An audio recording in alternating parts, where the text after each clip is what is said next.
There is a fifth dimension beyond that which is known to man. It is a dimension as vast as space and as timeless as infinity. It is the middle ground between light and shadow, between science and superstition, and it lies between the pit of man's fears and the summit of his knowledge. This is the dimension of imagination. Join Ironside and his guests as they take a walk in the Twilight Zone.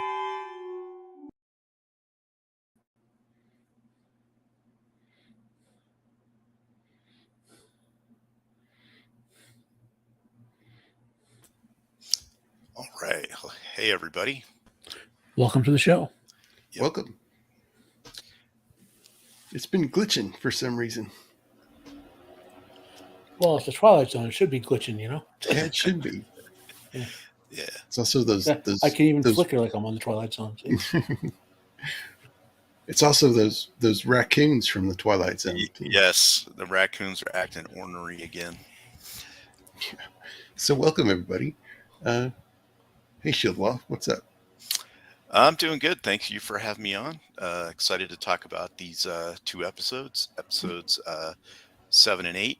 And one of the episodes is usually what most people think of when they think of the Twilight Zone. It's the episode that just jumps to the forefront. So I think it's going to be a great discussion. We got Matt here. Hey, Matt. Hey, yeah. When I saw the two episodes, I was like, I said to myself, I'm guessing by sheer coincidence, one of those two episodes is going to be either the library, the 8th episode that with the book episode, or only enough time. What was it called? Or it's going to be the William Shatner episode. The two, like just by sheer circumstance. Yeah. And he's actually in two episodes. The one with the creature on the wing and the diner where the what's it called? The Martian one? No, it's there. He's in a diner with his wife, and it's like a question machine on the oh yeah table. Yeah, and the one with the plane is a tear at 20,000 feet that they made the movie. Right. Mm-hmm. Yeah, for the 80s movie. Yeah. Right. That was pretty good. Yeah. Yep. Yeah. The time enough where that's the second episode that we have for tonight. And we got Miss Martin Muses in the chat. Hello. Hello, Miss Martin. Yeah. Let me pull that up, bro. Let me pull the first one up. Yeah. Yep. Yeah, bear with us, everybody. We're trying to get these raccoons in line.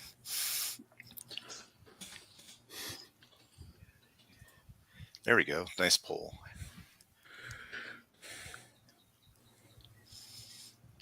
And the song, there's a song by Roy Orbison called "Only the Lonely" that comes to mind with this first episode, even though it was it does 5 or 10 years later. Yeah. The first episode was shot in Death Valley. In the end credits, they give you it thanks to the Department of the Interior. Of course, I having kind of been out there one or two times, I kind of noticed it right away. It was very deserty. But they used it because it was supposed to look like an asteroid. Yeah. Yeah.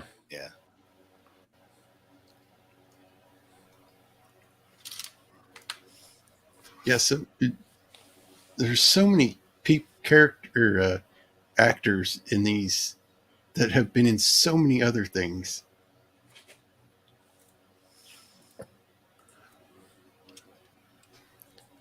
Well, that was the nature of like a lot of these old TV shows. You'd see actors just appearing across all swathes of them in bit parts, Mm-hmm. Yeah. So I watched it on Amazon Prime, and it had this, they call it X-ray. So like you can tab out of it. It's like while you're watching the movie, and it'll show you who the actors were, and you can look at like their bios and stuff and whatever. So it was pretty cool to be able to do that. Well, the actor who starred in this one, Warden, I think of him for 12 Angry Men. He was in 12 Angry Men. He was in a lot of stuff. Oh yeah, I'm just saying. Yeah. He joined the Navy, and like because he got kicked out of school for fighting. Then he became a professional boxer, which he wasn't that good at. Then he joined the Navy. Then he joined the Merchant Marine. Then he joined the Army. And then when he got out of World War II, he used his GI Bill to start acting. And then he got in acting. When he did this episode, he was 39. Wow. So, yeah. And let's see. We got the lovely Sherry in chat. Hello. Hey, Sherry. And Corey Cochran. Nice to see you. And of course, Nas. Oh, yeah. Nas. Yeah. That's he demanded the poll, so we made it for him. Yep. So this episode starts out and you're like, okay, this is a dude in the desert. I think if you go back a little bit on the slides, if you can, just a hair. Yeah. See, so this is like you could probably see a scene like this nowadays if you drove out there. Yeah. It's like a little shack in the middle of nowhere with a car. And so I think as a viewer, you immediately think, okay, this is the desert, American Southwest, or somewhere like that. And it's got this old beat up, like 1930s car there in a little shack. And, but it gets more interesting as the story progresses. He's just sitting in this old car and honks the horn. It's kind of funny. Yeah. But it's apparent. I can't remember if it had wheels on it or not. I think it was just on blocks. Yeah, because you never see him drive it around. No. And then, so look at that. This kind of reminds me of like Fallout New Vegas, that video game. A lot of what it looked like, just a barren landscape. But it tells you here in the intro here that he's a prisoner on an asteroid. Right. He's on it. He's been sentenced to solitary confinement on an asteroid, and it gives its dimensions. It's like 11 miles long and so many miles wide or something. So he could, but it's pretty far to where like he couldn't just wander around it, and maybe he could if he had enough supplies. But basically, he's stuck in this little shack. I mean, can we? I guess I'll save it to the end because there's a lot of interesting philosophical and ethical stuff with this episode. Yeah, there is. And that's what is the best thing about this. This kind of treatment that they give these ideas is utilized throughout science fiction. I think maybe it's thought of a little bit before this, all the way back in like the 1920s, all the way up into like Star Trek and the modern era. But anyway, so he's in this shack and it's all metal, like everything's corrugated, but it's pretty new looking. See this this metal next to him with the like holes in it and little like angle hooks on the side. That's actual aircraft runway matting that they would use to put down. You link it together with those metal hooks, and then each strip, you have like thousands of those strips. You can make an actual aircraft runway out of it. So they basically just got a bunch of stuff and made this shack on the cheap. But he's got like a little ice box and little place to stay, and they just dressed it up. I think he opened this window. Yeah, he does. Yeah. Yeah. If they didn't have that window open while they were filming, it would have killed him. Oh yeah. That would have been like 190 degrees in there. Yeah, even if they had to have filmed this in the winter, and even then it was probably 90 degrees down there. Yeah. Because this is shot in Death Valley.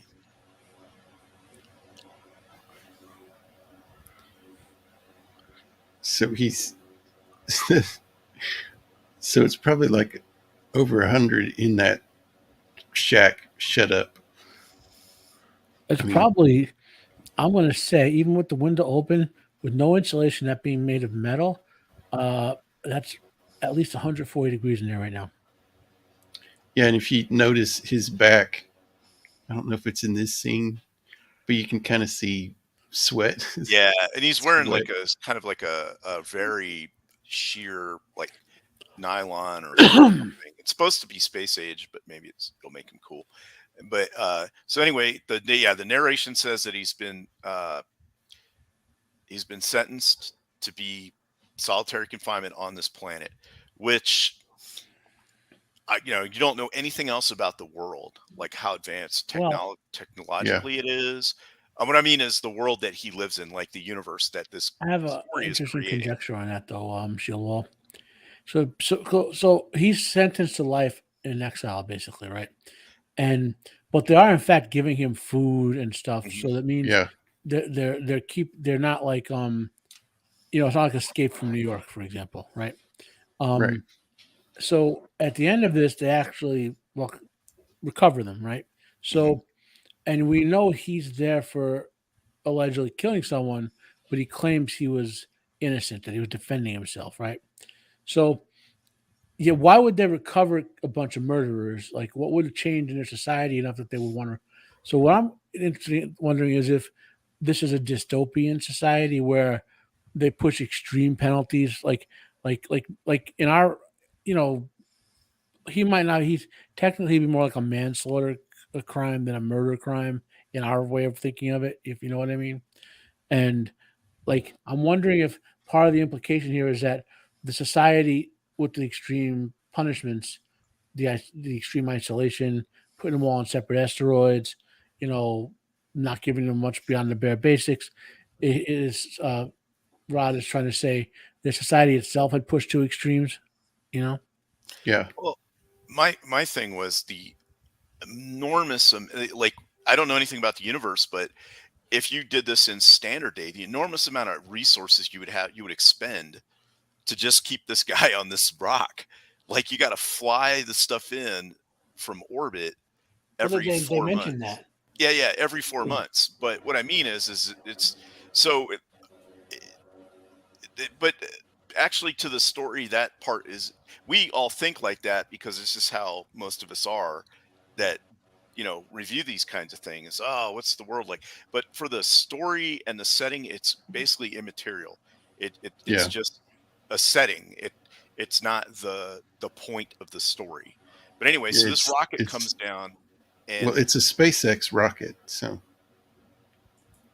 because back in the 30s, 40s, and 50s, people thought that that's how rockets were going to land, the same way they took off. Yeah. It isn't till now, and honestly, I'm actually surprised that it's even a doable thing now. Honestly. Yeah. But yeah. Anyway, so the rocket comes down, and these guys come out. They're basically his resupply guys. Now, during this whole time, he's monologuing about how long he's been here, and that and so he's excited that these guys are going to be here. So he made this little board game. He's got cards. He wants to talk to them because he only sees another person once every 4 months. Yeah. He's got his little fridge. He saved up some beer and Yep. And what's always interesting to me about watching these older shows is you get to see that was probably a real mini fridge thing back in the day, Yeah. Seeing that kind of stuff is interesting. And here these guys come and they've got 1950s flight suits on, and they look like football helmets Yeah. from like the 20s. Yeah. Spray painted silver. Yeah. But, and again, that's not really the Probably point. This is just a set piece to push the story along. they're probably leftover helmets from like the serials that they just took the spikes off of. Yeah. Yeah. Like the Flash Gordon and Buck Rogers helmets. Yeah, and his gun here looks like a toy Walther spray painted silver too. Yep. So he's excited to see him. They've got his boxes of supplies, and these two guys are like. The other thing about this is if you listen to what these guys talk about, like how much time he's got 15 minutes to be on the planet. Otherwise, they'll miss their orbit and they won't be able to take off for another 14 hours and they'll be all behind. Then these two guys complain about not wanting to wait that long because they only get to see their family so many months out of the year because they're doing these supply runs. So in a way, the warden guy, the prison guard guys are almost as much prisoners as he is, just because they're on the supply route for so often. Now, I would imagine they get rotated out or whatever, but still, it's a lot of people, because this is 59. A lot of people would still have remembered what it was like to take long sea voyages and stuff. Yeah, it was super expensive to fly back then, and so a lot of people, these older people's age, would have traveled by boat probably previously, I would imagine. And Allenby is the actor in a lot. It was in a lot of westerns and stuff like that. Yeah, that's the main guy. Shows. The officer there is Allenby. Yep. Yeah, I remember him from an episode of The Night Stalker. Yeah. I didn't have any information on these other two minor actors. One of their faces looks familiar. Yeah. They're in a lot of stuff, and back in these days, you would get picked up for things, and they had big movie stars that wouldn't do TV, but then you had a lot of stars that would do TV, and then they could do like a movie. Well, one of them should be very familiar. It's Ted Adams. Which Look one? at a picture of him. Mary Tyler Moore Show. Ted Adams. Oh yeah. Ted Knight rather played Adams, I should say. Yeah, that's yeah. And the other chick, the one who played, we'll get to her. She's an English actress. Oh yeah. Yeah, I looked her up. She was the evil witch in Willow, the 1980 Willow. Yep. Bad Morta. Bad Morta. Yep. She don't look too bad in this. That's for sure. Oh, she's a pretty woman. That was the best Willow. They should have never done anything else. Oh, the Willow. That. She's been in that a bunch too. I recognize this guy. Yeah. From something, but I can't place it. Probably a cop show or something from the 60s, probably. Maybe. Yeah. So he's like, he asked him about a pardon too, because Allenby's supposed to be relaying him information as well. So he keeps a journal, the prisoner does, of like every day writes in his journal, hopes, dreams, all that kind of stuff, what he did. And Allenby brought him this car to put together, and that like gave him a year or two worth of something to do, because he's already been on the asteroid by 4 years by this point. Yeah. And actually, I think his sentence does have an actual limit, but it's not for another 46 years. Yeah, so he's dead. Yeah. So he's like, look, you got to do something to help me get this pardon. Because Allenby says back home, people are starting to say that this kind of punishment is cruel and unusual, and they need to end it, and they should pardon everybody and bring them back to Earth. And so he has hope at some point, but he tells him, yeah, your appeal got turned down, but we keep trying. Allenby is a very sympathetic character to him. He really feels bad that this is happening to him. Well, the other guys are like, look, man, we just want to drop our stuff off and get the hell out of here. And if they never had to come back, they'd be happy. You think of Allenby, this is his job. He's seen this before, and he can tell that this guy is on the verge of, committing suicide or something. Right. And I would imagine that they probably land on a planet all the time, and the guy's just dead for whatever reason. Yeah. So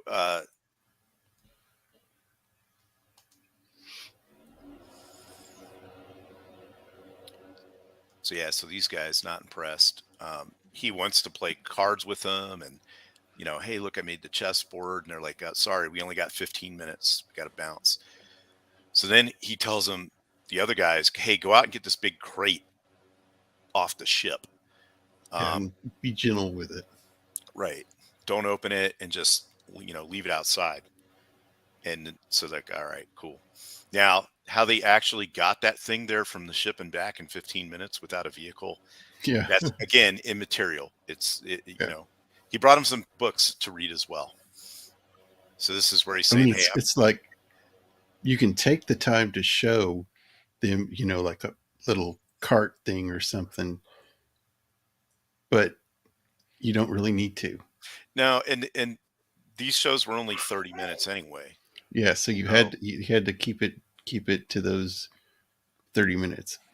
Right. And so a lot of shows these days, like The Mandalorian and whatever, they have 30-minute episodes too, but those episodes are garbage because they try to put too much into it. Yeah, right. And then they leave too much out. These have like really no fat on them. They're just the story. But it also has the actors conveying the story. It's like right. Like a lot of Twilight episodes, they turn into plays, for example, because you can convey with simple sets and the actors. Mm-hmm. Exactly right, Matt. This is like a play. Like you could have people just coming in and off a stage and like a paper rocket ship in the background coming up and down on some strings, and this would totally work. This would totally work. And that's just it also, is it has the benefit of being the first time that people maybe saw something like this on TV, and there wasn't a lot of expectations and stuff for like flashy CGI and spaceships and lightsabers and whatever. Oh, hey, Steven. How's it going, man? Hey, Steven. Hey, Steven. So they bring the box and he's like, hey, I left you something, but don't open it until everyone's left because, I'm going to get in trouble for bringing it here to you if anybody finds out. So he really wants to be sympathetic to this guy and help him out. So he's going to leave him something to help him pass the time. And, but it's something he shouldn't be leaving with him by regulation. So he's like, probably by expense too. Right. Well, it never goes into like where I can imagine a sex bot being transported halfway across outer space. So Alan B. In real life, like his job back on Earth is that he runs a sex bot factory. That's why it was so cheap. So they leave, and he goes out to open the thing to the box, and he gets some like old metal cutting shears, which was interesting to me because the military still uses those kind of shears. It's weird, but they make them new and they still look that way. You can still get new shears that you use for metal tin snips, and they still look exactly the same as those did. Yeah, they do. I guess if it works, why? And everything in this, the car and his appliances, they're all old stuff, most of it. So it's like we don't need to give them new things. We just need to give them old junk that they can use. Also, as an aside, for purpose of filming all these shows back in the 50s and 60s, Hollywood got a lot of military surplus gear. Right. Yeah, you can totally see it in the uniforms. Look at this light that's on the desk there below the fan. That's a light, but that bottom part is just basically a big battery.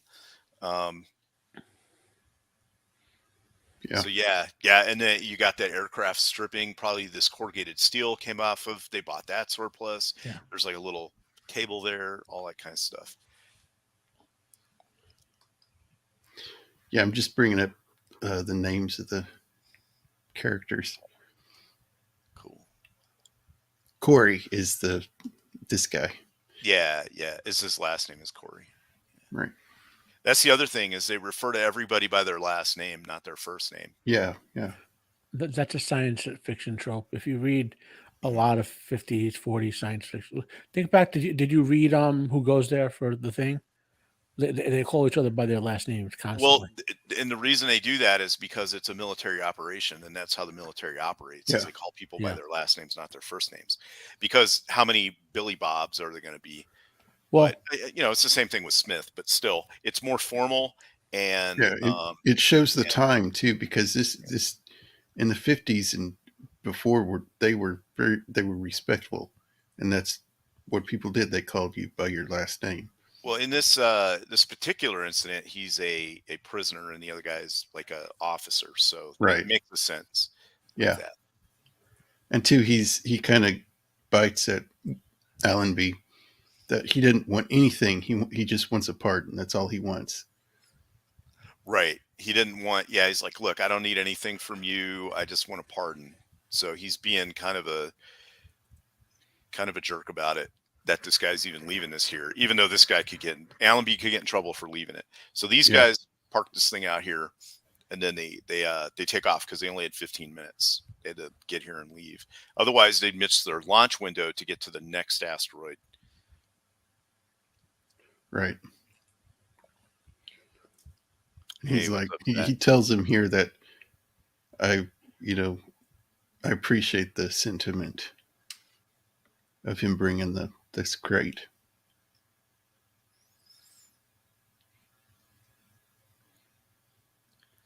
My mom actually collects old tools, and she's got a pair of these shears.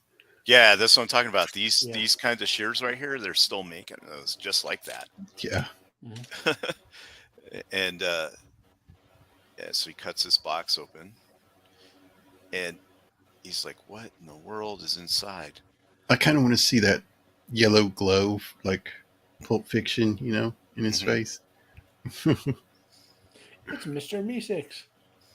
Yeah. Oh man, that whole episode. If anybody doesn't know that, that's from Rick and Morty. And there's I can't remember, was it like a wish thing or something that you did? Yeah, you make a Mr. Meeseeks to fulfill a task for you or something like that. Right, but I can't remember how he materialized, like out of a different dimension or something. Yeah. And so he asked him to teach him golf, was it? Yeah, he's like he wants to perfect his golf game or something like that. Right. But and it was impossible, so Mr. Meeseeks kept making other Mr. Meeseeks to help him, and they're all like trying to help each other, but nobody can get this guy to learn golf. It's just this chain of disasters of all of these guys because they can't leave until they fulfill their purpose. So they're all like suicidal. And they become murderous psychopaths. Hi, my name's Mr. Meeseeks. You got to see the episode; it's pretty funny. Yeah. And he's putting his football helmet on. Yeah, I'm gonna play some football. Yep. And then this set is just like a metal tube with a ladder on it. Although he did do his walk around, I saw him like check the fins and stuff, like he was inspecting them for damage. Yeah. So off they go, and so now he's reading the instruction book, and it's saying, "Hey, this is a robot, and it'll do everything that a person would do." Basically. Yeah, it has GPP, genuine people personality. Right. And so they live in an advanced society. And then the thing about, okay, so this is her. And what's interesting is he asked her all these questions like, do you feel pain? Do you feel loneliness? All these things. And she's like, yes, I feel them all. So basically, how it boils down to is she's really just a person, in my opinion. She's not like Data from Star Trek, where she doesn't feel feelings or anything. She actually has all of that. But he doesn't want her. He's like, you're fake, get out of here, which so at first he's repulsed by her. He doesn't like her. He doesn't want her. She's fake. I don't want to. So basically, she's a replicant, right? Like from, yeah. Mm-hmm. But she feels pain. She gets hot and cold, thirsty, hungry. she's trying to feed him water, and he's like, I don't want that. Get away from me. You're fake. Yeah, she would have had me with the "I'm a woman in every way" line. Yeah, yeah, exactly. Yes, and that's the other thing. She tells him that too. And then they don't make any reference to her skin being rubbery or whatever. So for all intents and purposes, in my mind, the way she described it is she's a woman. You wouldn't be able to tell if you didn't know, Especially right? in a messed up mental state. Right. Yeah. But I mean, she could be like a OG Terminator or something, like walking Yeah. in, Yeah. and then all of a sudden just start gunning people. Well, I mean, think about what was that Tom Hanks movie with the Wilson Robinson Crusoe, his version of Robinson Crusoe. Remember, he talked to the volleyball, whatever it was, like it was his friend. Because it was the only person on the island with him for so long. Or Friday, his man. Yeah, Friday. Yeah. Or if you ever watch pro wrestling, you know who Al Head is. Al Snow, rather. He had a gimmick where he had a mannequin head for so long. His gimmick was it was real, and it was his girlfriend and everything. So I mean, now obviously those are fictional. I mean, it's fictional too, but like the point is, if you're really going to go crazy, they're depicting it. If you go crazy, you could imagine and you're lonely, you could imagine like a sex bot basically being the real thing, Right. So he I don't want you, and then he knocks her down, and she turns around and here it comes, and she's actually crying. So she has feelings and everything, and so by this point in the story, I'm like, she's basically a real woman. There's no there. Also, it says that the lifespan of the bot, like the battery, is that of a normal human. Right. So I don't know if she's supposed to age or whatever, but I mean, who wants a sex bot that ages, right? She's one of those androids like Picard that fail after time. Yeah. Well, even if she's just a robot, without not a sex bot or whatever, but she could have just been plastic. Be a companion, Mm-hmm. Right, that could talk and reason with and do chores and help you lift things and you know what I mean, play chess and whatever. I'm pretty sure the fact that they made her look like a beautiful woman is pretty indicative of what the design purpose was. It's not just me being lecherous about it. Yeah, it's like, right.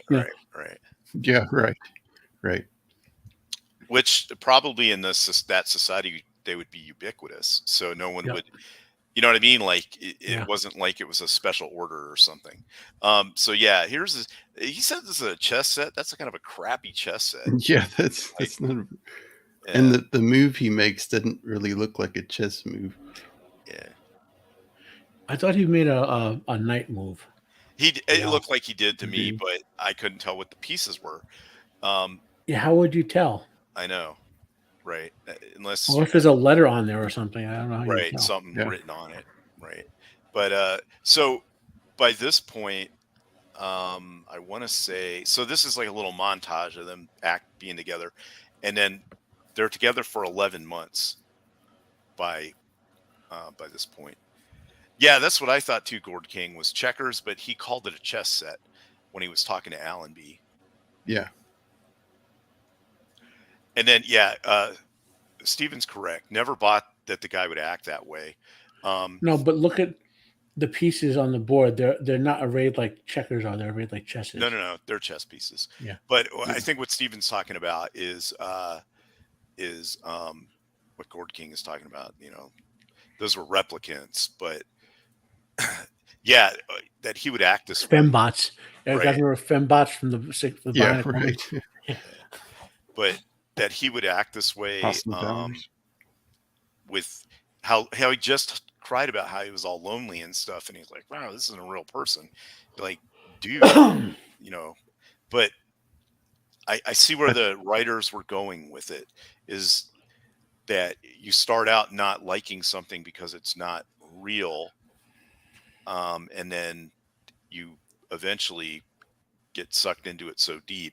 I can see how him seeing tears coming out of her eyes would trigger, trigger a response in him. I'm not going to be too specific about this, but I have struggled with mental illness for most of my life. And you can be trapped in a certain circumstance, in, say, the physical real world, and your mental health deteriorates, and things that seem less viable for normal life become more viable to get you through your mental illness. And having like a fembot, sex bot, whatever you want to call her, to get through what he sees as 40 years, to however long he lives till he dies, there's no escape from it for him. So his compensatory mechanism is saying, this is all I got. I got to make something work, or I could just go insane and kill myself. Right. And also, Allenby bringing her here almost negates the point of the punishment in a way. I mean, yeah, he's still stuck in a rock and he lives in a little shack and whatever, but it's not, the punishment is way more lessened because now he has a partner and somebody that he can be with. And you know what I mean? That's what I was talking about. Like, especially when you get to the reveal of the rescue, so just whatever you want to call it. I got the impression, and I always, it's probably because of the respect I have for Rod Serling as a writer, that this isn't a standard, like I said, escape from New York, get rid of the condemned criminal. Like, he's being punished like this for a particular, like he's a particular type of dissident. There's something about him and these guys on these asteroids. It wasn't just they murdered someone or whatever, because like on the Earth there'll be a lot more than 8 murderers. You know what I mean? Like, why are these 8 guys on asteroids? So I think the indication is something about his circumstance had this particularly egregious punishment. Yeah. And and getting a pardon, like, he's not asking for like to be imprisoned in a regular prison, because you can see where they have regular prisons, unless there's like a bajillion asteroids with like shoplifters and stuff, right? But they only said there's 8 of these dudes, or 9 of them, or whatever. So, and you would think that on these asteroids there would be a big prison where they put a bunch of people. Yeah. But they this is put a bunch on one asteroid just around the whole thing. Yeah, this episode is pointing at loneliness. Yeah. And what it does to you. Well, it's that but I think the whole point of the episode is the also what makes us human. What's the difference between a human and a robot? Well, that's in there for sure. Yeah. So it's multifaceted, but again, the point of the episode is to get to those issues and not necessarily, like, you could have set this with on Earth, on an island, a deserted island somewhere, or like a rock, like a tower prison or something, like where a lighthouse would be, and you only get a boat out there every once in a while. There's no escape, and then he brings her like another prisoner out there, and then they live together, and that, so there's a lot of different ways you could have got to this, but this is a way more science fiction way to do it. Yeah, it is. So they're laying here in this scene, and they're looking at the stars, and he's like, this is, Orion's belt and whatever. And she's like, what's that one? And he sees a star going across. He's like, oh, that's not a star. That's a spaceship. And they're not due here. And then she's like, well, they're not due here for another 3 months. And then he says, well, who knows? But they're going to be here tomorrow, by the way the ship works and stuff. So so they know that they're going to get visitors. Yeah, and here's that shot.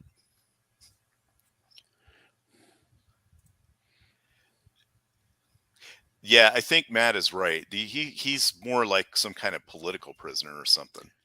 Well, the ultimate point of it is, in the end of this is very telling. Sorry, go ahead. This kind of reminds me, I forget the name of this story, but this guy was like a traitor to the U.S., and they put him on a ship. Oh, yeah. That was a Civil War story. Wouldn't mention the United States. They wouldn't, talk about what's happening. And he was just, marooned in his own mind, pretty much. But they would move him from ship to ship to keep him away from the United States. Well, they stripped his citizenship. And he was a political kind of. Yeah.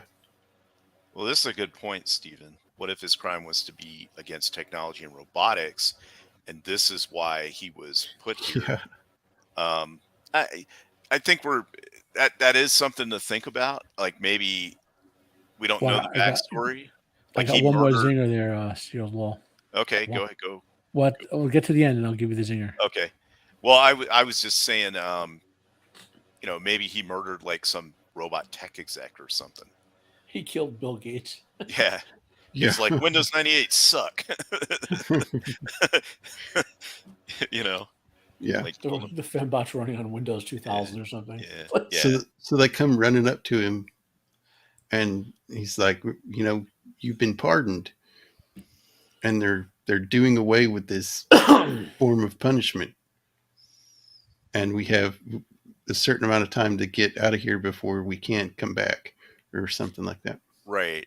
And basically, and he tells him we have grab your stuff, but we can only take 15 pounds of whatever of gear. And he's like, okay, cool. He's like, thank you, that's great news. And he's like, all right, so it's going to be me and what's her name? Alicia. Alicia. That's the name of the robot. And she names herself, by the way. She says, my name is Alicia. Yeah. So he didn't give her that name. That's the name she came with.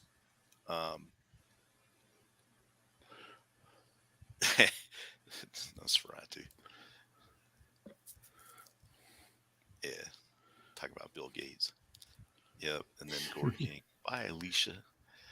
But so he is assuming that when he says you, he means Alicia too. Right? And then he's like, nah, you can't bring her. And he's like, what? He's like, no. I love how he says robot. He says robot. They both say it that way. Robot. Yeah. Robot, almost like ribbit. Which might be what they're called, what they call them. Mm-hmm. So he's like, and they're like, hey, we got to go. We're already overweight. You can only bring 15 pounds of stuff, and we ain't coming back. We'll leave all those 10-pound helmets behind. Yeah, I know. Yeah. So, and then he's like, no, I can't leave her. See, and he gets almost violent. But this dude, keeps his composure, doesn't blast them and whatever. And these guys are like, hey, we want to get the hell out of here. So they come in, they have this altercation. And then for some reason, I think she overheard. She was like laying in the rocks over here. Like trying to hide or something, like because he would tell her, they can't see you. And then, so he pulls out his little. Tell him. Yeah. He's talking to her and he's saying, "Tell him you're human." He's like, "You leave me no other choice." I will freely admit, when I was a kid, I did not expect him to shoot her. Yeah.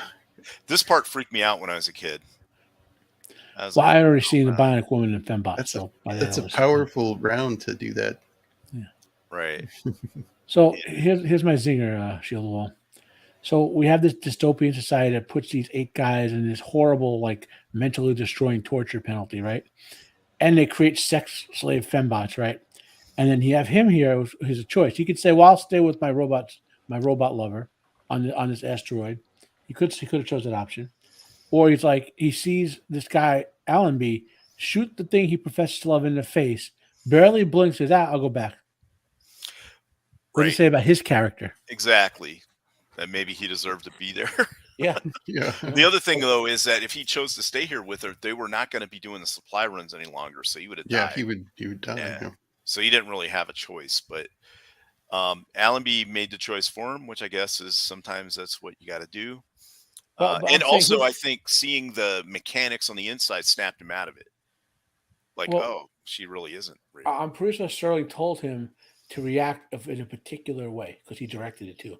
Mm-hmm. Like he didn't say, he said, don't lose it like he just shot your wife or whatever, Mm-hmm. But like, because he looks confused and he's cognitive dissonance, and you see like right there, you see that little facial expression where he goes from one to the other.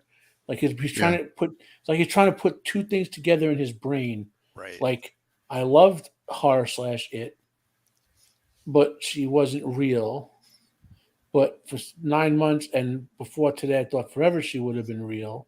Yeah. And this dude shot her, but she's a robot. Like he's going back and forth, flipping the switch in his head, As he turns his head, you can see his facial expression change.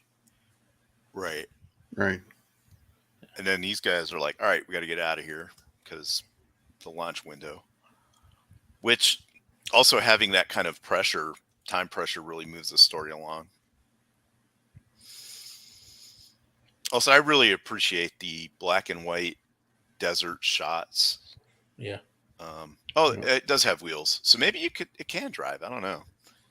I don't know where you go with it. I thought it was depicted as him driving it at some point. He was sitting in it. Yeah, I thought there. I can remember thinking that as I was watching it. Now, did he drive it around? I mean, you got to presume that there's like future Exactly. weird, like we would say solar power, but some weird power source for that Right. shaft. Yeah. Some Yeah. kind of energy cell or something. I mean, this car could be electric. Yeah. Yep. That's true. Well, Maybe, if it is, it's probably been charging. It could be like Bessie Yeah. from Doctor Who. It runs off of the TARDIS. Yeah. Yeah. Yeah. No, she was a companion for two doctors or something, right? She was in like she was with multiple doctors. She was in the Crusades, I think, with William Hartnell. Mm-hmm. She's appeared in with the new Doctor, like the reboot series, so to speak. She was. I think she did episodes with Tom Baker.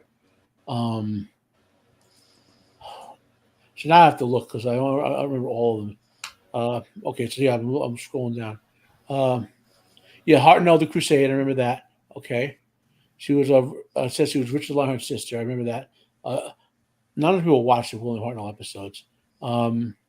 She was in the Daleks Master Plan. She had a bunch of audio dramas. Then she was in, I think, the Santara, a couple of the others like the Santarans and all that. So she's been around. Yeah. Doctor Who goes. Yeah, that's another issue. Is an asteroid that small probably wouldn't. It's not so much the gravity. It depends. Okay, depends how much atmosphere there is, because the weight of the atmosphere will push you down too. Like he's breathing out an apparatus, so there has to be enough between gravity and weight to produce. What are we? Is it 14 psi? What is our skin pressure? Yeah, that's about right, I think. Yeah, so it has to be enough between the gravity and the atmosphere to produce 14. Let's say it's 14, so I don't go crazy. 14 pounds per square inch of your skin. Otherwise, you won't be able to breathe. Yeah, and they could have a artificial thing that's keeping the gravity and what atmosphere around it, maybe. For all we know. Any last thoughts on this one? Well, from the perspective of someone who is mentally ill and who struggled with loneliness because of that, it's a pretty poignant episode. Also, the dystopian stuff. I'm always fascinated by dystopian stuff. Like even when you don't, something doesn't seem dystopian, because sometimes you get that well, as a perfect example, to segue into it, you heard they changed the title of Captain America 4 from New World Order to Brave New World, right? Yeah. And I guess they didn't read the book Brave New World, a dystopian book, a book where they depict children being sent to grooming classes as children. That didn't flash in their mind. I mean, dystopian stuff is just very fascinating, That book is way too old for any of those people to have ever even heard of or read. That's the problem. I mean, they probably searched, dystopian future or books or whatever, and just picked the name at random. I think they see books like Brave New World, 1984,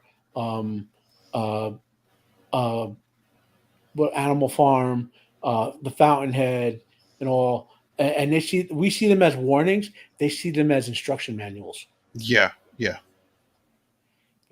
Like they'll watch this episode and say, "Oh, that would be a great way to do." Like if someone doesn't misgender someone, we'll put them on asteroid with a fembot. That's great. Yeah, right. Yeah, this is just a very memorable episode for, it's space, got rocket ships. Yeah. It's out in the desert. That whole just the setting says loneliness from the start. Mm-hmm. It's a shack in the middle of nowhere on a desolate. There is not a single piece of vegetation, not a cloud in the sky. No, you know what I mean? Like Yeah. it was just, the entire setting was barren, lifeless. Just this dude and his little shack, and that was it. There was nowhere for him to go. There was nothing for him to do. There was really no purpose for him being there other than to suffer. So, yeah, that part was pretty profound. And just all the questions that it asks, like, what is a person? If you have a machine that can basically replicate every aspect of being a human, down to its, using the bathroom, all of that stuff. It has feelings, or at least can mimic them. It feels pain. It needs to eat and drink. There's functionally no difference between that and a human, other than possibly they might be able to, take more damage or run faster, limitlessly, or lift more weight than a human or something. But, for all intents and purposes, Alicia was a woman and a person. Yeah. And then that leads into questions about, do those people have rights? Can you treat them as a human? Can you basically put them in a salt mine and make them work nonstop forever? Or is that, just all these questions that it asks. So, One final note of the four I could find, because I can't find James Turley. Gene Marsh is the only one still alive.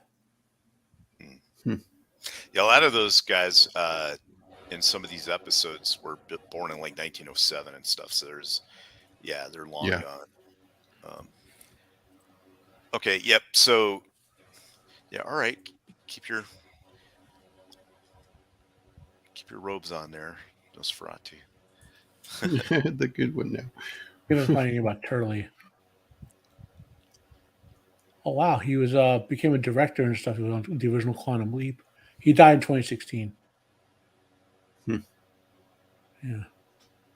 So yeah, the main character, this next one is Burgess Meredith from Rocky. Yeah. Yeah. The Penguin. Yep. Yeah, and the Penguin. Oh. He got blacklisted as a communist in the 50s. Probably not because he was a communist, but because he had sympathies for the people that were other fellow actors and stuff. So for a few years in the beginning of the 50s, he didn't have any work. Well, that was the whole McCarthy Commission. Right. Yeah, the McCarthy thing. Yep. Yeah, I love. Go ahead. Go ahead, Jacob. I was just going to talk about this scene right here. Whatever. Yeah, me too. He's counting out money and reading at the same time.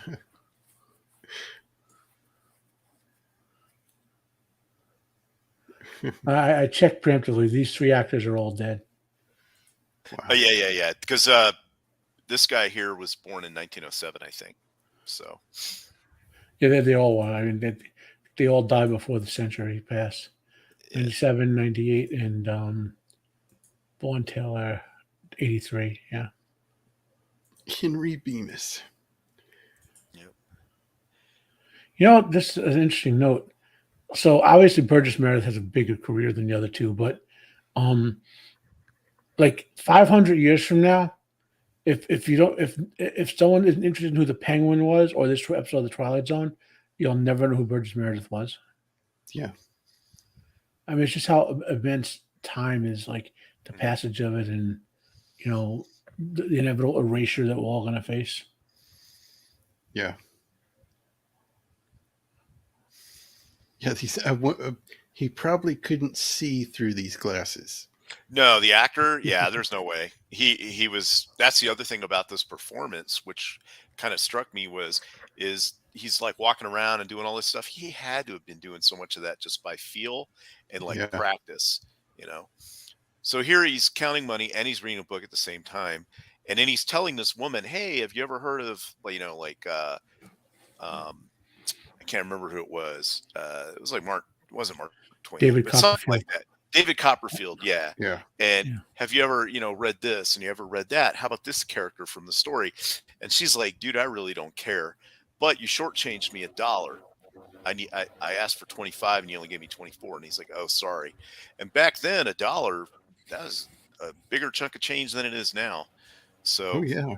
it'd be more akin to getting shortchanged $5 now, Probably. Yeah. Yeah.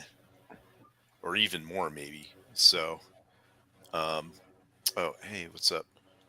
Zombie Box Reviews. Hey, Zombie Box. Thanks for coming.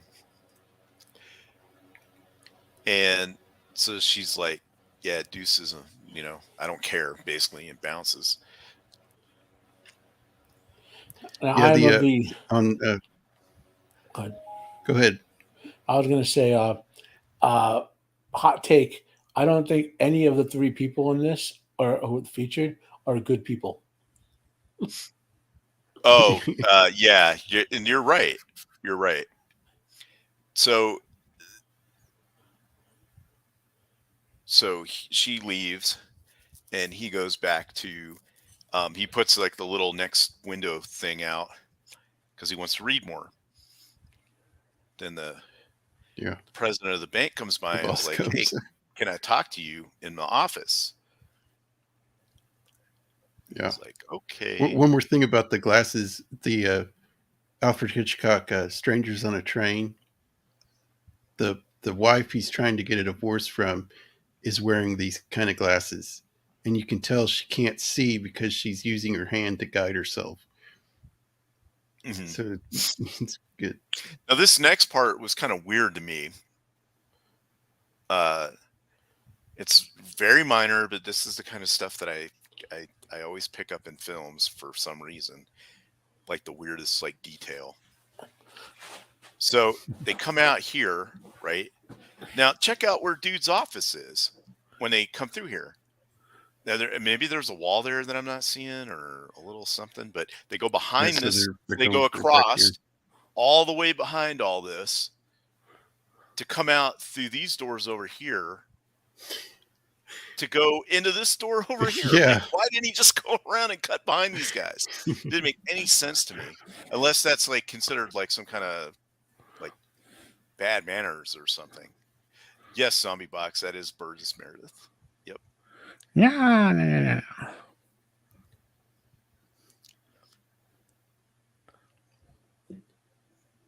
So the boss is just chewing him out for reading while working. Well, you damn evil reader, you. It starts out. Okay, here's what Gord King's saying: $1.1959 would be worth $10.44 today. So yeah, so if somebody shortchanged you $10, that would have So he starts out okay, like asking him questions, like but then he starts ripping into him, and he's like, "Look, you're constantly reading and make mistakes. You're messing around, hanging out down in the vault at all weird times and stuff." He's like, "You need to clean up your act, or you're out." This is basically the what's going on? Wait, what's this? And that's almost an entire DoorDash fee. Yeah. It's like he doesn't say, the boss doesn't say anything about, just read on your free time. It's like, don't read at all. Oh, and then he's like, well, why are you always trying to read? And he's like, well, you see, my wife won't let me read at home after work. She'll hide the newspaper and steal my books and all that kind of stuff. And he's like, smart woman, pretty much. Yeah, basically. So this guy's kind of a D-bag to him, but he is his boss and he is screwing up at work. So kind of makes sense. He needs to get put in check. I would have been like, bro, you need to divorce that bitch. Well, we haven't got there quite yet. Language. Sorry.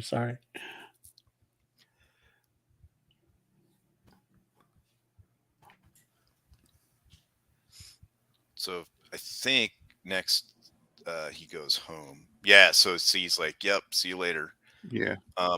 And he's kind of mean to him as far as like messing with him about his reading.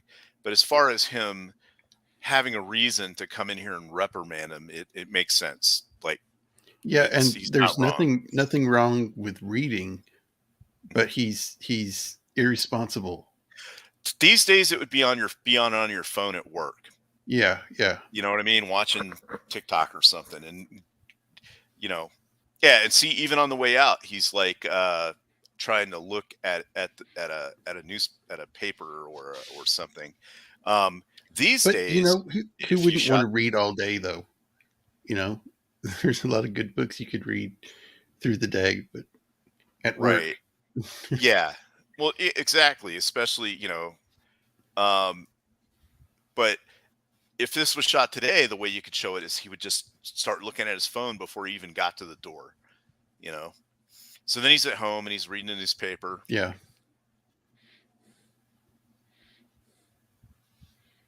It's What's like this he's saying? they're coming at it from both angles too. They're like, you're silly reading and stuff, and Mhm. and he's That's why I said there's no good people in this whole. crazy. Right. So his wife comes in, which opens up another whole Pandora's box of questions that I've got. What was she in? But, She you was know, in. Bunch They're of so movies. overly Yeah. mean to him. You feel for him. Right. And he is he's not a very he doesn't have a very strong personality. He's a little book. They even call him bookish in the narration. And how he's married to her, how she met him, why she would marry him. None of that stuff makes sense. She's taller than him too. Yeah. I saw pictures of her when she was younger. She was all right looking.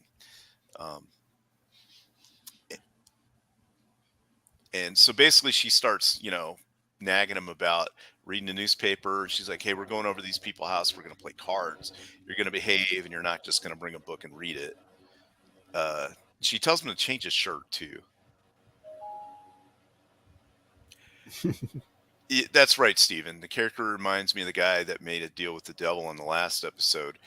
As far as, how was he married? Why was she with that guy? You know what I mean? It just, nowadays, you can't even get a date if, you got anything wrong with you.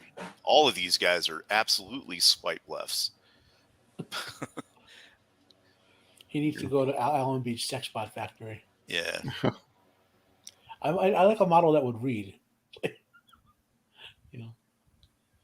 Here, read this book to me. It's like the audiobook of the future.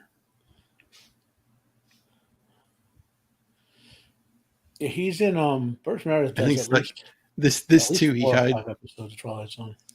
Yeah. Yeah. He So hides. He hides books and hides books everywhere. But funny enough, one of the other Twilight Zones he's in is about books too.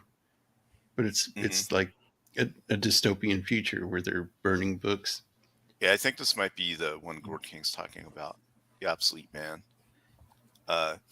Also, his house is pretty nice, so he's making a good living. Unless his wife is working too. Back in 1959, that would be not unheard of, but it'd be rarer. Things were dirt cheap back then. Yeah. Well, that's just it. One person income, you could raise a whole family and send all your kids to college if you budgeted correctly. If you had a good job. So I do like whatever she's wearing. The pattern on it is kind of interesting. But look at her. Yeah. She just basically, so she's like, what do you got there? Oh, you got a book, right? Because she knew that he was going to try to squirrel that away and read it while they were at the party. What's up, Cannoli? How's it going? Hey, Cannoli. Yep, thanks for being here. And she's like, why don't you read some of that to me? He's like, really? It's a book of poetry. It'll be awesome. So he's all excited that she wants to hear from him about it. And she went through and did this to all the pages. Yeah, I mean, how crazy she must be to take the time to do that. Basically, You know? she obviously hates him. It's like, You got to what? hear her talk to him too. It's all like talking down to him and Yeah. everything. So again, how they got married in the first place? It had to have been like an arranged marriage or something. When I was a kid, I thought I was having trouble mental illness my life. Books were my outlet, so to speak. And from when I was like maybe 7 to like 15, if you did that to one of my books, like you could hit me, you could call my mother nasty names. If you did that to one of my books, I would be like a rabid dog and attack you. it's like, Yeah. I can't understand like how he was just taking this. Like, why would you want to be in a relationship with a woman like this? Right.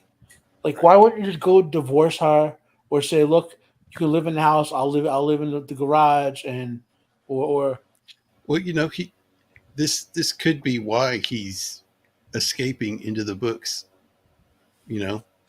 He's got people beating him down all the time. like after this, she deserved nuclear death. You know what I mean? Yeah. Like, there was no. Right. So then it skips to he's back at work. It's lunchtime, so he can legitimately take time to go do what he wanted. And then back then in 1959, when they said you had a lunch hour, you got an hour. Not now, where it's just like eat at your desk for 15 minutes and then keep working. Yeah. Well, now we get unpaid hours. Yeah. Oh, you get paid in exposure. Is that it? And there's a lot of episodes of the Twilight Zone that deal with nuclear war too. Mm-hmm. Well, it was a big fear factor back then. The time, yeah. So he's in the vault and he's eating his lunch. And nice little headline to kind of set the tone. Okay, so there's a story behind this. So this is what 1950 or so, right? When they first developed the nuclear bomb, they were concerned that detonating any single nuclear bomb would basically blow up the whole atmosphere. Right. Yeah. They thought it would cause an uncontrollable, unstoppable chain reaction. Yeah. Right. That would just all the atoms on the planet would expand. And there was some justification because, like for those who watched Godzilla 2014, the opening sequence, that's the bikini they basically put Godzilla into the actual nuclear explosion footage.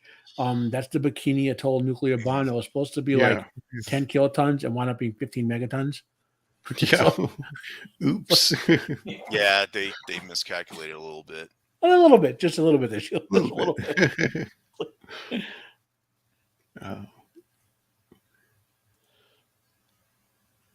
Yeah, play this.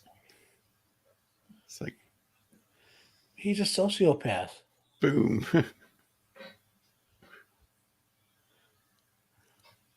Doesn't even blink with all the dead people. Just I got time. Well, that's the other thing is there's conspicuous lack of like skeletons or bodies of any kind. Yeah. We only see one body. We don't see the whole body. We'll see the hand, I think. Right. It's his boss who was doing a dictation for a speech. Yeah. So that's what he can't see without his glasses. It makes it abundantly clear. Yeah. Although abundantly unclear. If those are not bifocals, then that would mean that he could see up. He could see, or he should be able to see up close or something, or far away. It's one or the other.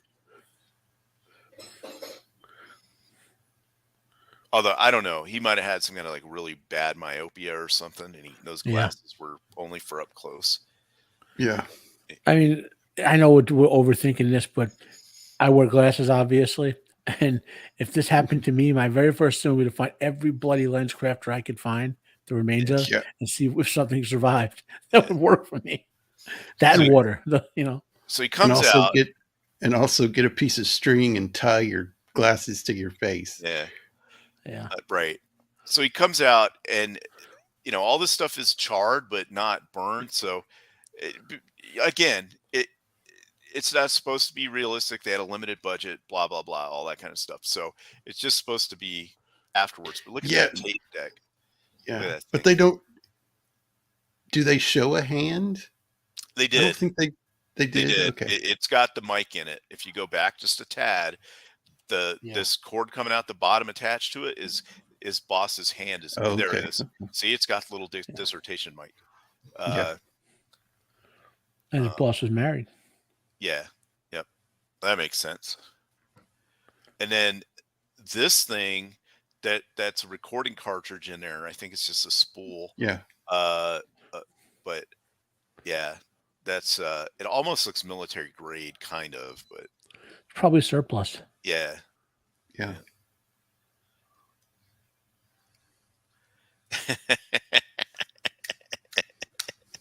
Yeah. It's a perfect cord.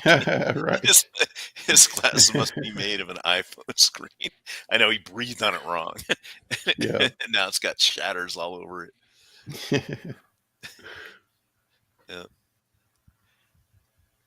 So he comes out and he's looking around and see there's like nobody else around. He's like, hello, whatever. And he wanders around. I mean, luckily there are no rad rats or super mutants he has to deal with. So Yeah. Or cockroaches. yeah. Or ghouls, radiation ghouls. An enterprising person would have Godzilla walking in the background. Yeah. There's a payphone. Yeah, he tries the phone. He goes to his house. That's his house. Like just his name is on And it, not look- like Mrs. Bemis. And look how close he has to look at it Yep. to read it. Yeah. So, but back then, I think that's how it would work.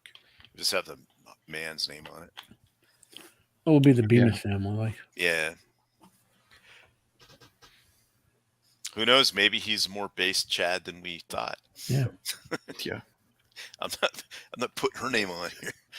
He set the bomb in motion. Yeah. That was in the previous Yeah. scene. Right. So he's so basically he can't find anybody, and part of the narration is 8 hours later. So he's been walking around for like 8 hours. Yeah. Uh, And he's like, I'm alone. I'm alone. yeah, yeah. He's like, I'm totally alone. Cha-ching. What am I gonna do? Well, he hasn't come to the real like right now. He the way that all the people that we've seen treat him, he still wants contact with humans. So then he goes to this grocery store, in air quotes, the super duper mart, and he finds all of the food is still intact. So he has basically unlimited food in his mind. Yeah. It's just radioactive food now. Yeah. About as radioactive as he is walking around. Yeah. Right. Steve, this guy needs a robot. Yeah, tell me about See Alicia walking up in the background. it. Yeah. Yep. Will you leave me like Alan B did? And he's got his cigarettes, Right. I So have that advertising for cigarettes. Yep. he lays down on the couch again, negligently putting his glasses in places they should, that it's easier for him to break if it were to fall.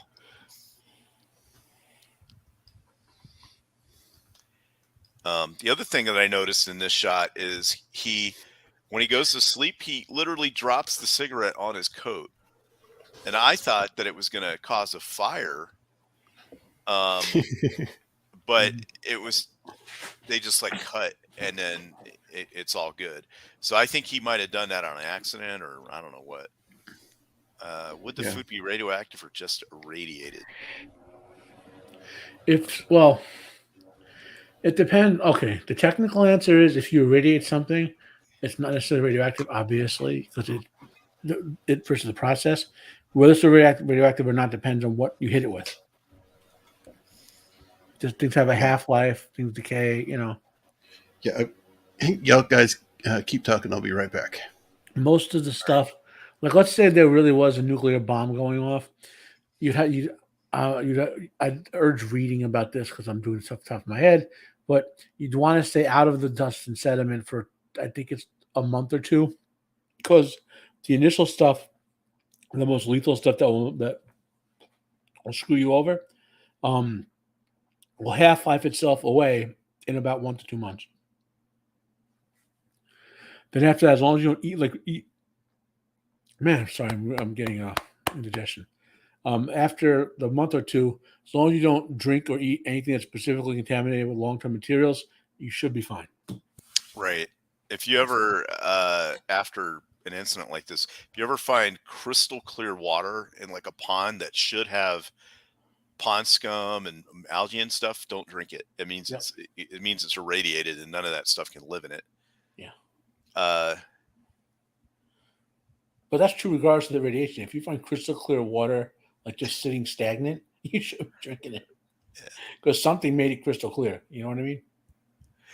Yes, the wood packaging protective food. So there's alpha, beta, and gamma particles. Alpha particles can be stopped with just like a piece of paper, super thin, and then you just wipe it down and it'll be fine. The beta particles, you need clothing to stop it, like that's why they have radiation suits. That's what that's for. Is it'll stop the beta particles from getting on you. And then you wash those away as well. It's the gamma rays that that'll penetrate everything except for like thick concrete, lead. Like a sheet of lead will protect you from it. But like really thick amounts of wood or concrete, like a concrete bunker wall or something. And the gamma rays don't linger. They just shoot out and are gone. But the other stuff will hang around.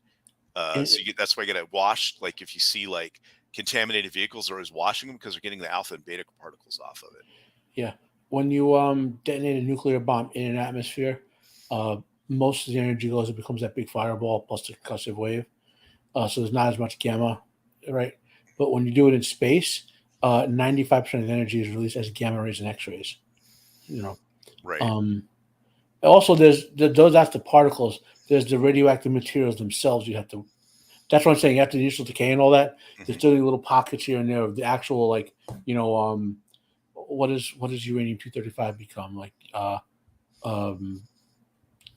something, two other things it becomes, right?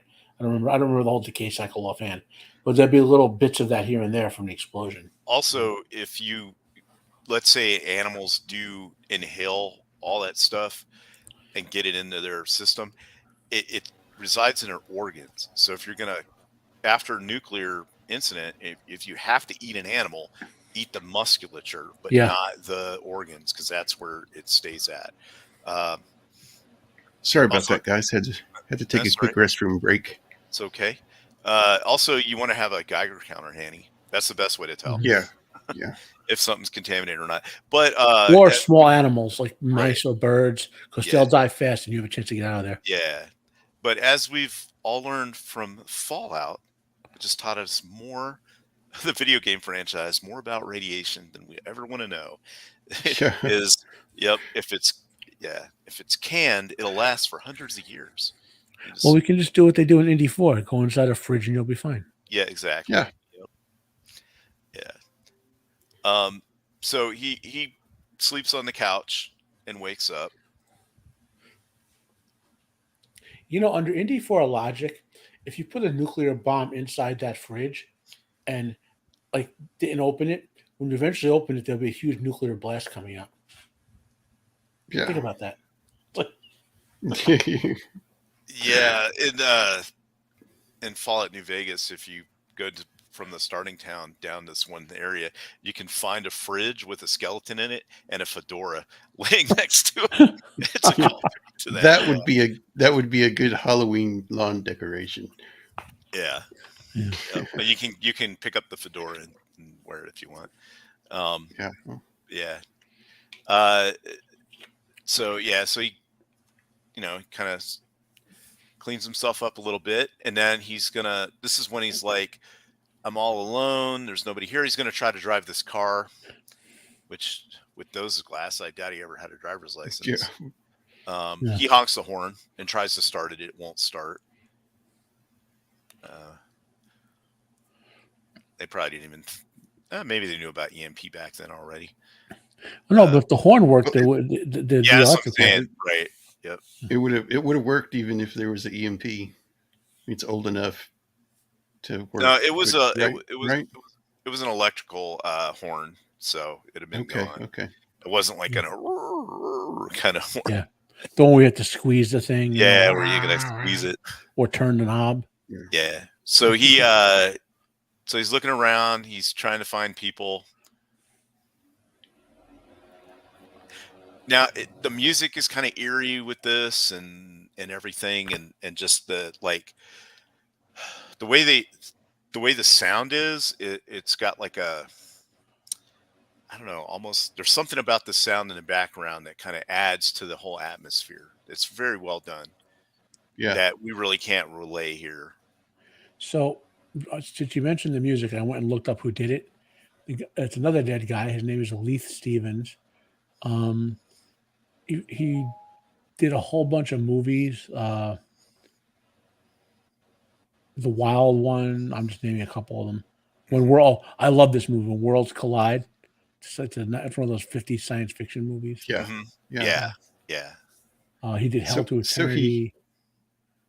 he's alone, and doesn't want to be alone, so he goes to a sporting goods store and gets a gun. He's gonna. I think, he kind of stumbles upon it, and he knocks this over, and the gun falls out of the case, and he's like, "Oh, it's got like cricket equipment there, or is that like really old like catcher's gear? I don't know." Sounds like the one gun in the whole store. Yeah. Yeah, there's a golf bag. Is that what that is? Oh, I thought that was That's what like it looks guards like. for your legs for playing cricket. Yeah, it's got. There's like a horse head there. Yeah. Yeah. Oh, that might have been maybe they had saddles in there. It was like a display. Yeah, I can't remember, Stephen, if they were using it there. It might have been something like that. They like using that kind of music for sci-fi stuff. Yeah. Oh, so he's getting ready to be like, yeah, I'm gonna end it all, and then he looks up and he sees that it's the public library. Because oddly enough, as much as he liked reading, he apparently wanted to be around people as well. Yeah.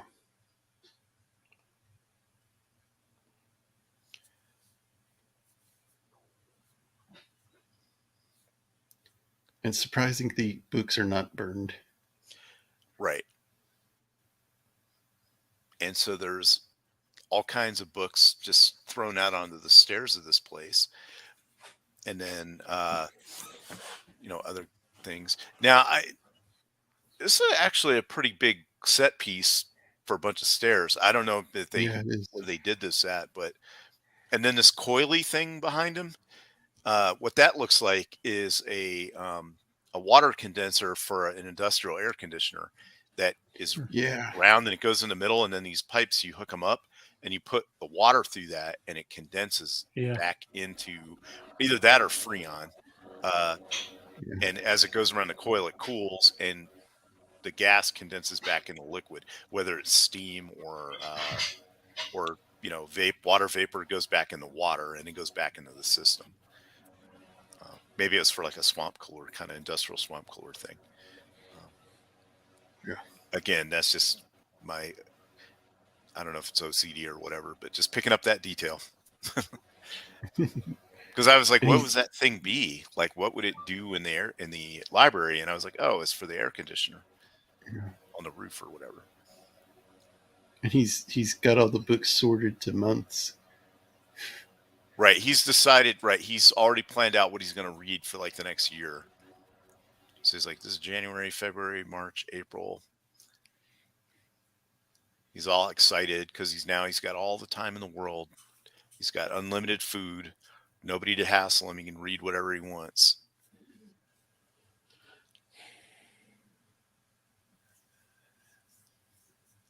And then the inevitable. The other bomb goes off. Yeah, so he sees the clock and he's like, time, all the time in the world. This part was kind of lame. And he I was sees like, another- really? Like, what the?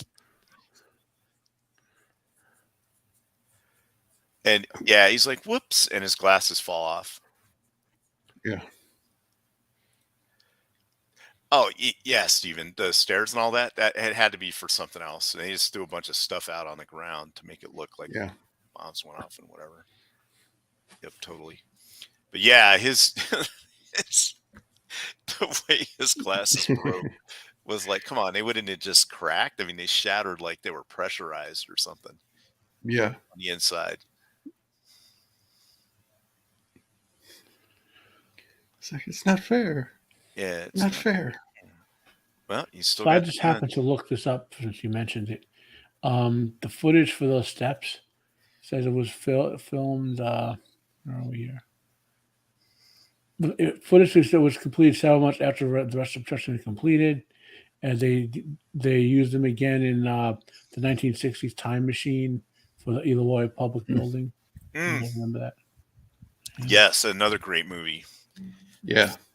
with Weena. She was hot. Mm-hmm. Yep, another good movie. Sucks to be you, bro. Yep. He's like, no.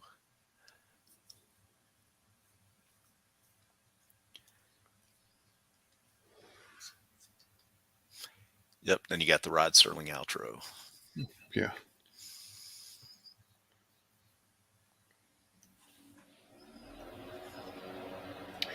And there it is.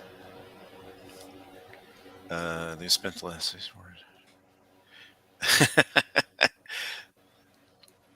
The Gourd King. Fun fact, they spent the past 64 years turning Detroit into an exact replica of this setting.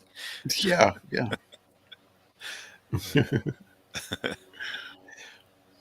So, yeah, those are the 2 episodes that were reviewed for tonight. And what do you think, Matt? Which one was your favorite between the 2? Probably the first one because there's a lot more psychological stuff to Uh-huh. in there. Yeah. And the problem with the second one is he's not a likable character. I get the story point; it's very ironic. Maybe that's why he's supposed to. But like Yeah. I'm not talking about the cucking of him. You know, that way he's mistreated or whatever. Right. I'm saying he like he goes out of his way to avoid like being like I love to read, and there are points I've been irresponsible that I admit. But in general, when I'm working, even when I was young, I'd work. You know, if there was time when no one was Yeah. there, I'd read. But when someone showed up, I'd put the book down.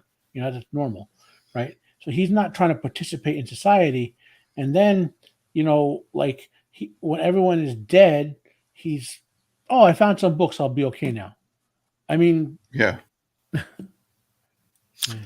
I think I like both episodes, but I do like the lonely one better. It's got more of a yeah, I don't dislike either episode. no. I think the Yeah, second the lonely one, is more psychological than the all the time in the world, I think. right. I think the second one is easier for people to digest because it's a little more, you know, clear and cut. And the it's you know, he's got the goofy glasses, so everyone can remember the guy with the goofy glasses, right? Yeah. Whereas the first one, there's a couple of different other shows. You know, you got like space rockets and asteroids and whatever, so people might not find that one as memorable. Plus, I feel like that one's a little more complex of a. It's got so many different more layers to it. This other one is pretty simple and straightforward. Whereas the first one, I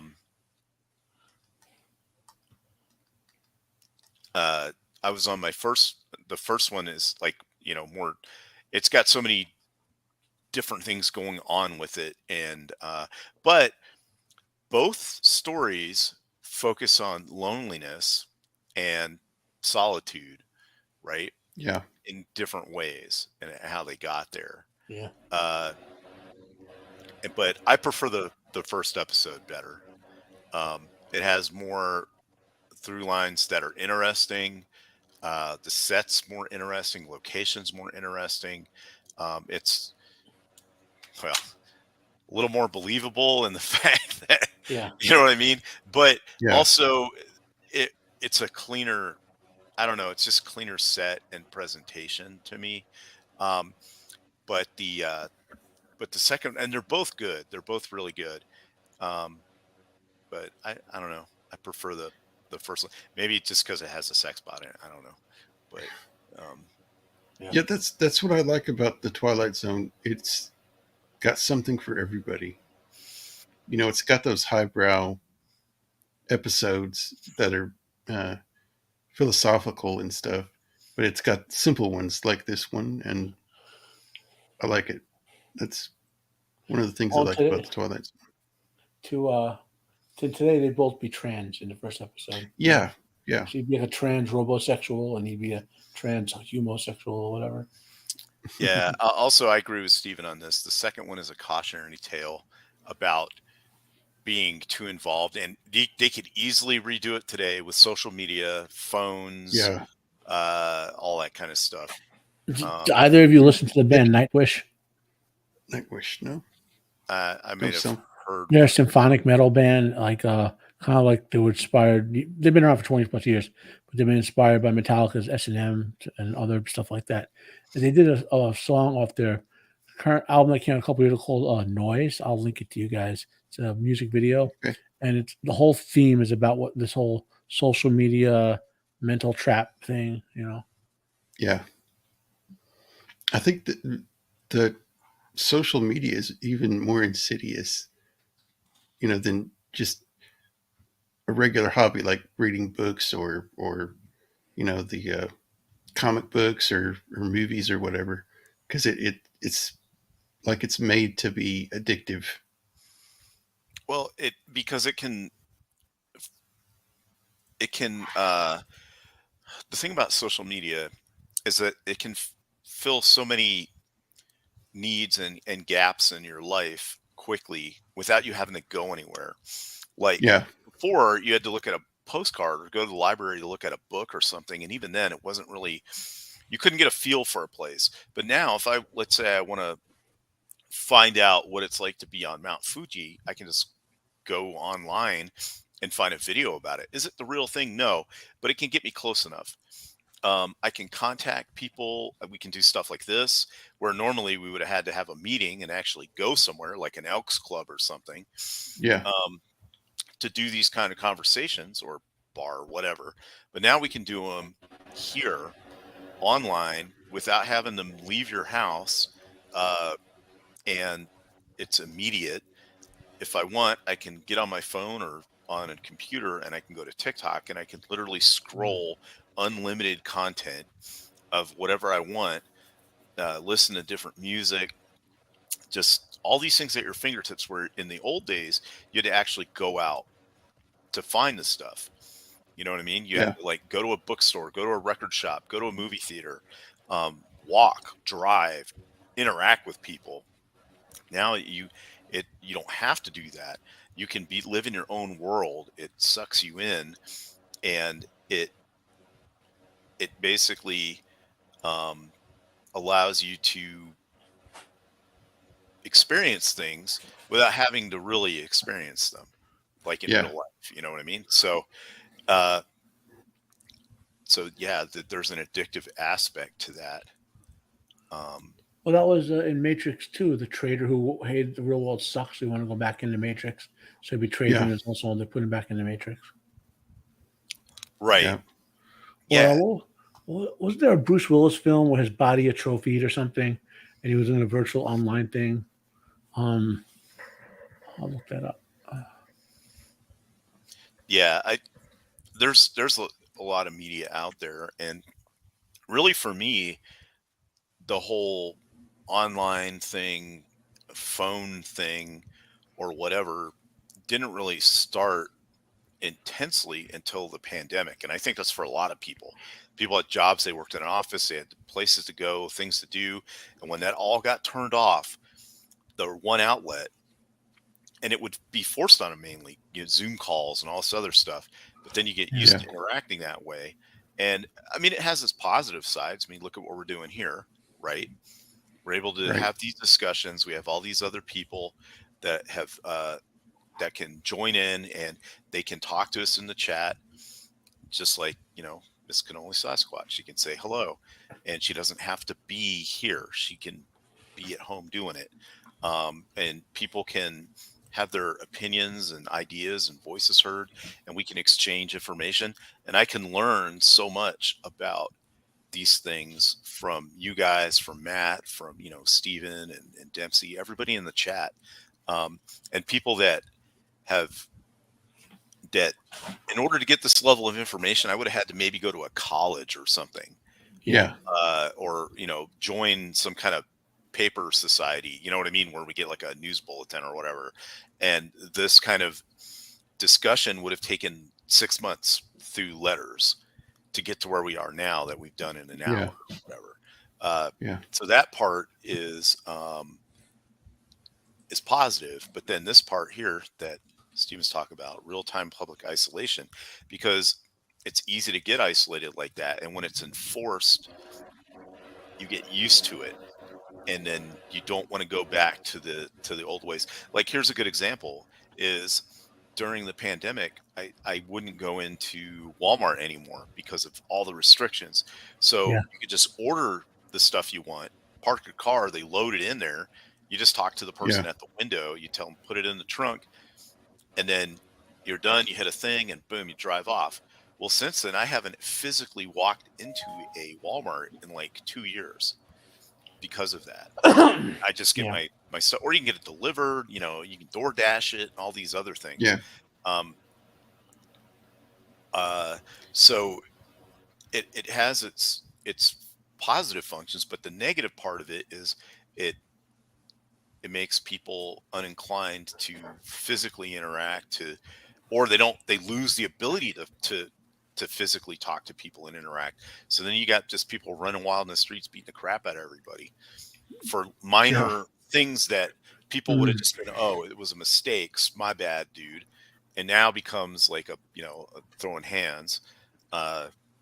So, and then you take younger children that never known anything but like the iPad and being online, and what are they going to look like when they're 40 or 50? What's their mentality, outlook? You take them and put them out in a public scenario, and it's like it's culture shock. And they have the reality disconnect. Like, do you guys hear about the thing where the kid, the YouTube prankster or whatever, or TikTok prankster pretended to throw gasoline on the dude's pickup truck, and the guy got out of his truck with a gun? Because he looked like someone throwing gasoline on his truck. So, you're going to defend yourself, not die, burn to death. Then there was another prankster where someone was doing this isn't a prank, this is a crime, but the knockout game, and the dude pulled a gun and shot them. I mean, people doing these things have no connection with reality. They think it's all YouTube video type stuff, or they have to up the ante, so they're walking around like licking statues in Vegas. Yeah. And it's like, well, when you come down with some kind of weird disease, then you wonder what happened, all for some clicks or something.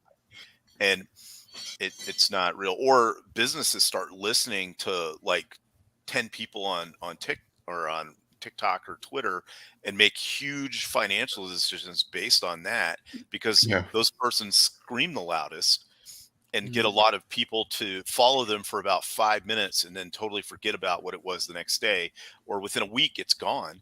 They've made a reaction, it focused their business decisions on it, and in a month it's something new. So, and now they're out billions of dollars because they thought it was this cool hip thing, like re-releasing Morbius, because people were pushing that Morbin time thing for like a week. So they put it out in theaters again, and and it didn't do good because they couldn't discern the difference between a meme and what people really wanted. Yeah. Right. And back to the all the time in the world, you could replace the books with anything, and it would still have the same meaning. You know what I mean? Right. as far as people being drawn into that and they spend too much time doing it Right. where it affects their life. Right. Exactly. You know. So, by the way, that film was Bruce Willis film is called Surrogates, and basically, he's a scientist who creates a way to like for people to go into these Right. tubes Right. basically and live their life through these like robo surrogates in the world. You know, Right. yeah, Oh, so their real body is like in a pod somewhere, yeah, and then Yeah. they're controlling the right. Okay. Yep. Yeah, and that's a recurring theme. There's a lot of different movies that do that. There was one where you could rent your body out and then people play it like a video game or something. Yeah. And that had I'm trying to remember. It wasn't a very good movie, but wasn't it like Death Race or something? Death Race 2000. That's an old 70s film, kind of like a dystopian film. Oh, this was Yeah. a newer one. It Yeah. had I'm trying to think who it had in it. Anyway, it was like people could it was the one where it was like some rich kid would control the guy and he had a lot of money so he could buy all like the best weapons and stuff for him, and then the guy's wife Oh, basically in like a virtual sex world or something where people would take control of her and make her do all kinds of messed up stuff. yeah, I remember that. Yeah. Well, there's you guys know who the band Fear Factory is? It's another metal band, but they're very, very heavy. They do only concept albums, and they usually talk about technology and the dark implications of it. And they did one called Digimortal back around like 1992 or so. And the premise of the album is that in the future, um, basically, the rich and the government have arranged it so that people are digimortal, that they just keep cloning bodies that are fully sapient people, but they only live in vats.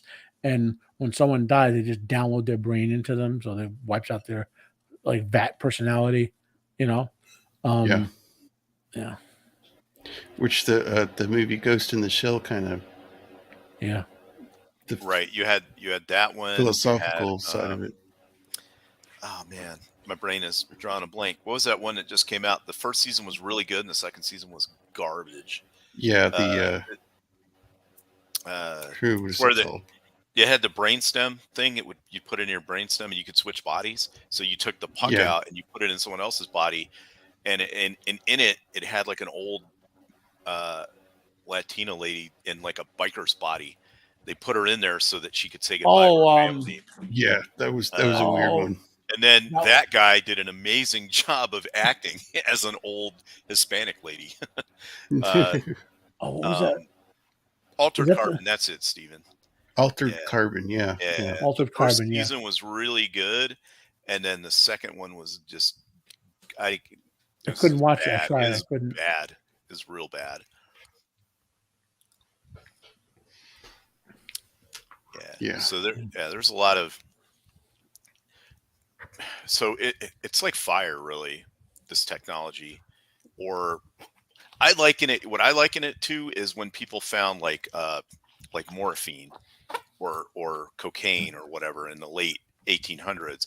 It was a wonder drug, and everybody thought it was going to change the world, and it did, and it was great, and they put it in everything, but they didn't understand how dangerous it was. And I'm making an analogy between that and like TikTok and social media and stuff. Yeah. And eventually they figure out that if you do this stuff, it's bad for you unless you use it correctly. Because people are still, they're still using all of those things in a medical application, and there's a time and a place for it. But Yeah. Right. other things, like they thought putting radium in your water was healthy. Oh yeah. Yeah. Yeah. And obviously it's not. So, but as we learn, the laws change. But I think we're in the era where TikTok is the new cocaine. And as far as not like it, people are using it, but they don't understand the ramifications, because we don't know what they're going to be, because we haven't been in a position like this before. So it has to develop, just like all these other technologies that we had that turn out, hey, this is great, putting lead in fuel so to prevent the engines from knocking, but now it's poisoning the planet. You know what I mean? So, Yeah. uh, yeah, I that's what I think is, yeah, like what Dempsey's saying. TikTok's a modern day lotus eater. So, but it'll work its way out. That's the reason that I don't despair that much about things like global warming and all this other stuff is that I'm a firm believer in that we science our way out of it. It's what humans have always done when met by Yeah. challenges. So just hopefully that sciencing our way out of it doesn't make something else worse. Right. Like, believe the science. Well, right. But whether, you know what I mean? But eventually you do come to a point where we do invent something that makes it viable. Whether that be Right. a rocket ship to leave the planet after we've destroyed it, or we make these carbon Okay. neutral For the record, scrubbers. there is nothing we could do to destroy the planet. Well, what I mean is make it unlivable for humans. There's nothing. Well, no, technically that we survived the Younger Dryas event, which theoretically wiped us down to 12,000 people. I mean, that's estimations. I mean, the planet survived like it was a 65 petaton impact that wiped out the dinosaurs, and life trudged on. And I'm not saying I'd want to live through that, but at worst, we would cause our own extinction, but we're going to go extinct anyway in about 100 to 200,000 years. So, Yeah, we'll just become Wall-E.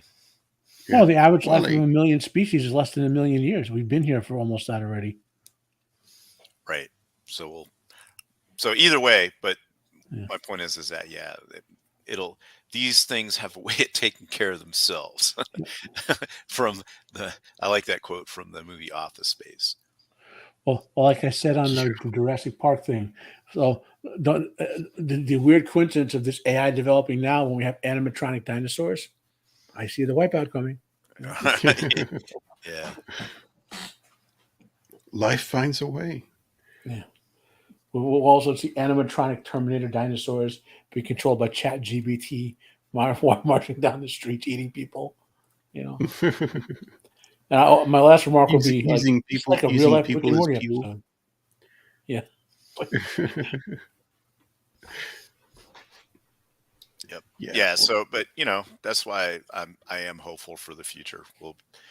We just invent stuff, invent our way out of it. So, Yeah. but anyway, yeah. So like I said, I like the first episode the best out of the two. Yeah, me too. Yeah. And what do you got planned for the future there, Jacob? Well, next week is Notorious, old Alfred Hitchcock movie. And the week after that is The Last of the Mohicans. Oh, okay. Which one are you doing? Which one?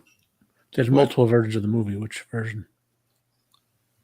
Which one? Notorious? For the Last of Mohicans.